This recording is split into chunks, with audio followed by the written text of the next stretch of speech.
bagaimana dakwah Nabi Muhammad selama di Mekah. Kemudian kita bisa mengambil nilai-nilai perjuangan Nabi Muhammad dan kita terapkan dalam kehidupan sehari-hari. Kehadiran sang kekasih Nabi Muhammad diangkat menjadi Rasul, kemudian dakwah Nabi Muhammad selama di Mekah. Mari kita renungkan dahulu sebelum ke materi yang selanjutnya. Tahukah kita bahwa sebelum hadir ke muka bumi, Nabi Muhammad SAW sudah dikabarkan oleh Allah kepada nabi-nabi sebelumnya sebagai sosok manusia yang memiliki sifat-sifat mulia. Bahkan Allah selalu bersolawat kepadanya. Nabi Muhammad SAW adalah penutup para nabi yang menjadi rahmat seluruh alam. Nabi Muhammad adalah pembawa berita bahagia, ancaman, dan perintah yang merupakan manusia teladan sepanjang masa. Ia adalah manusia utusan Allah yang kepadanya umat manusia memohonkan syafaat. Tidak ada satupun makhluk yang mencapai kesempurnaan yang dicapai Nabi Muhammad. Sejak kecil ia telah memperlihatkan ketulusan, kejujuran yang manusia yang seumur hidupnya tidak pernah berbohong, tidak pernah mengkhianati janji, dan sayang kepada orang miskin. Sungguh beruntung orang yang dapat menjumpainya dan mengikuti ajarannya. Kita sebagai pengikutnya, meskipun tidak menjumpainya, wajib meyakini kebenarannya dan wajib menjadikannya teladan dalam kehidupan ini. Yang pertama yang akan kita bahas, kehadiran Nabi Muhammad. Nabi Muhammad lahir pada hari Senin 12 Rabiul Awal bertepatan dengan 20 April 571 Masehi. Lahir dalam keadaan yatim, ayahnya bernama Abdullah bin Abdul Muthalib wafat saat Nabi masih di kandungan usia 6 bulan. Saat bayi diasuh oleh Halimatus Sa'diyah dari Bani Sa'ad kabil Hawazin, disusui oleh Halimah hingga Nabi berusia 5 tahun. Ibunda Siti Aminah tercinta wafat saat Nabi berusia 6 tahun. Lalu dirawat kakeknya Abdul Muthalib selama 2 tahun.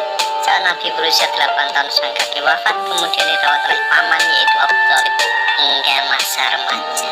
Masa usia 12 tahun Nabi sudah mulai berdagang. Dari sejarah tadi apa yang bisa kita pelajari dari perilaku Nabi? Dari perilaku Nabi kita bisa belajar tentang kemandirian dalam bekerja. Selalu jujur, tidak pernah membohongi pembeli, tidak pernah mengambil keuntungan terlalu besar, selalu berkata ramah, sopan, penuh dengan kasih sayang. Di antara sifat kepribadian Nabi yang bisa kita contoh adalah yang pertama, berpendirian teguh, semangat kerjanya tinggi, kejujurannya luar biasa, menjadi amanah yang baik, pantang menyerah menghadapi cobaan, melayani pembeli dengan adil, percaya diri, ramah, sopan, dan penuh kasih sayang. Keluarga Nabi Muhammad beristri Siti Khadijah, kemudian jumlah putra-putrinya itu ada 7. Yang pertama Ibrahim, Qasim, Abdullah, Ruqayyah, Zainab, Ummi Kulsum, dan Fatimah. Kemudian Nabi diangkat menjadi Rasul. Nabi Muhammad merasa masyarakat Arab jauh dari nilai-nilai kebenaran, maka beliau uzlah di Gua Hira. Pada tanggal 17 Ramadan tahun ke-40 dari hari kelahiran beliau didatangi oleh malaikat Jibril untuk menerima wahyu yang pertama, yaitu Quran Surat Al-Alaq ayat 1 sampai 5. Wahyu inilah sebagai pertanda bahwa Nabi Muhammad telah diangkat menjadi Rasul. Setelah menerima wahyu yang pertama, kemudian Nabi Muhammad menanti di Gua Hira wahyu yang berikutnya. Maka turunlah wahyu yang kedua, yaitu Quran Surat Al-Mudaththir ayat 1 sampai 7. A'udzubillahi minasyaitonirrajim. Bismillahirrahmanirrahim. Iqra' bismi rabbikal ladzi khalaq. Khalaqal insana min 'alaq. Iqra' wa rabbukal akramul ladzi 'allama bil qalam. 'Allamal insana ma lam ya'lam. Bacalah dengan menyebut nama Tuhanmu yang menciptakan. Dia telah menciptakan manusia dari segumpal darah. Bacalah, dan Tuhanmu lah yang maha mulia, yang mengajar manusia dengan perantara kalam. Dia mengajar kepada manusia apa yang tidak diketahuinya. Quran surat Al-Alaq ayat 1 sampai. Kemudian yang wahyu yang kedua, Quran surat Al-Mudaththir ayat 1 sampai 7. A'udzubillahi minasyaitonirrajim. Bismillahirrahmanirrahim.